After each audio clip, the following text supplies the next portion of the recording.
The U.S. will take over the Gaza Strip, and we will do a job with it, too. We'll own it and be responsible for dismantling all of the dangerous unexploded bombs and other weapons on the site, level the site and get rid of the destroyed buildings, level it out. I do see a long-term ownership position, and I see it bringing great stability to that part of the Middle East and maybe the entire Middle East. Everybody I've spoken to loves the idea of the United States owning that piece of land, developing and creating thousands of jobs with something that will be magnificent. All right, so today we're going to dive into something pretty wild. Okay.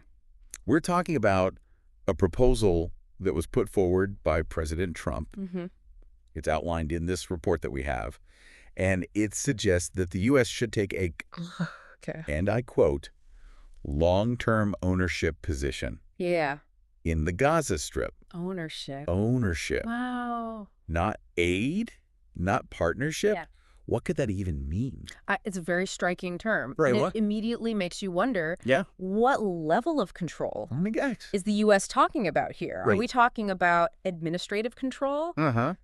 economic oversight, Mm-hmm. security responsibilities? Yeah. Or maybe For all of the above. all of them? Yeah, it's really ambiguous. For sure. But what makes it even more interesting Okay. is that Trump paints this picture of a transformed Gaza. Right. He envisions it as like this bustling economic hub Mm-hmm. instead of, the conflict-ridden region that we'll Yeah, always see right. on the news. Massive redevelopment. Yeah. Thousands of jobs. Yeah. Is that even remotely realistic, Well, given the history of the region? the potential for economic development is certainly there. Okay. Gaza has a young and growing population, Mm-hmm. and I think that strategic investment could yield positive results. Okay. However, Yeah. you have to think about the political and social challenges, which Right. are deeply entrenched. Yeah. Decades of conflict have fostered this Yeah. mistrust and instability, Right. and that could hinder any economic progress. Yeah, for sure. Yeah. And of course, the report also mentions that Trump claims Yeah. he has support from world leaders Mm-hmm. on this idea. Mm. Do you think there's any weight to that claim? It's possible. Okay. Yeah, it's possible. I mean, some countries, Yeah. particularly those with strong Right. economic or political ties to the U.S., Mm-hmm.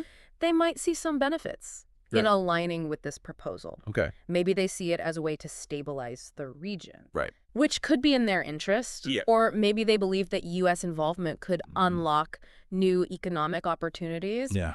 However, Yeah. without knowing which leaders Trump is talking about, Right. it's really hard to speculate on their motivations. Yeah, it's hard to know exactly Yeah. what their angle is. For sure. Well, let's shift gears for a second Okay. and talk about Israel's perspective on this. Sure. They obviously have a huge stake in all of this. Yes. The report quotes an Israeli official who describes this as a Okay. much higher level of U.S. involvement. Okay. What do you make of that?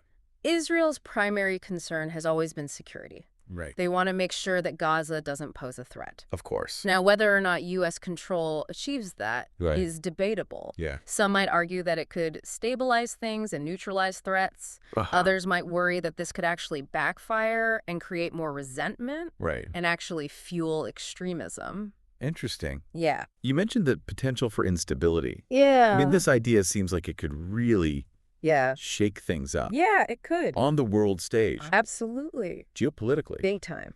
We're talking about sovereignty, Yeah. international law, Palestinian self-determination. Absolutely. It's a lot to unpack. It's not just an economic policy shift. We're Fact, talking about redrawing political boundaries, Right. challenging existing power structures. Yeah. The implications for Palestinian self-determination Yeah. are huge. Yeah.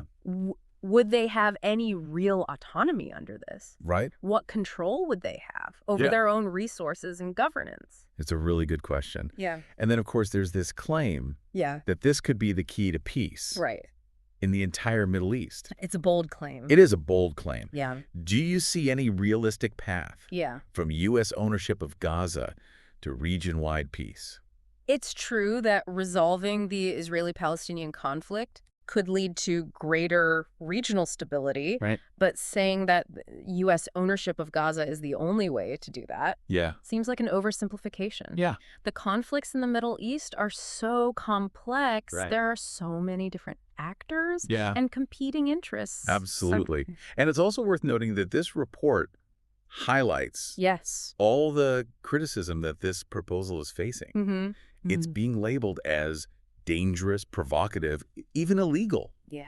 Why such a strong reaction? Well, for one, many see this as a violation of international law Okay. and Palestinian rights. Mm-hmm. The idea that one country can just assume ownership of another's territory, Yeah. even if it's for development, Yeah, raises a lot of ethical and legal questions. for sure. And additionally, Yeah. some argue that this would just further marginalize the Palestinians Right. and actually undermine any prospect of a two-state solution. Yeah, that's a really good point. Mm. That actually brings up something that we haven't even really touched on, Yeah. which is the Palestinian perspective on all of this. Right. What do we know about their thoughts Yeah, that's a on this proposal? Unfortunately, this report doesn't give us much insight into Palestinian viewpoints. Yeah. And it's important to acknowledge that any real solution Yeah. has to take into account Right. the aspirations and concerns Yeah. of both sides. Absolutely. You can't just ignore one side. It's clear that this proposal raises Yeah. way more questions than it answers. It does. But it does force us to think outside the box a little bit. Yeah. If U.S. ownership of Gaza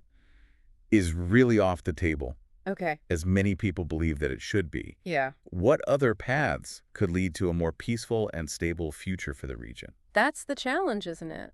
It is. It requires us to think beyond traditional frameworks Mm-hmm. and look for creative solutions. Yeah. Maybe it's time to revisit the idea of a regional peace process, one that genuinely includes everyone, Yeah. including the Palestinians. Absolutely. Or maybe it's time to explore alternative models of governance Okay. and economic cooperation. Interesting. I think the key is to approach this with an open mind Yeah. and a willingness to think differently.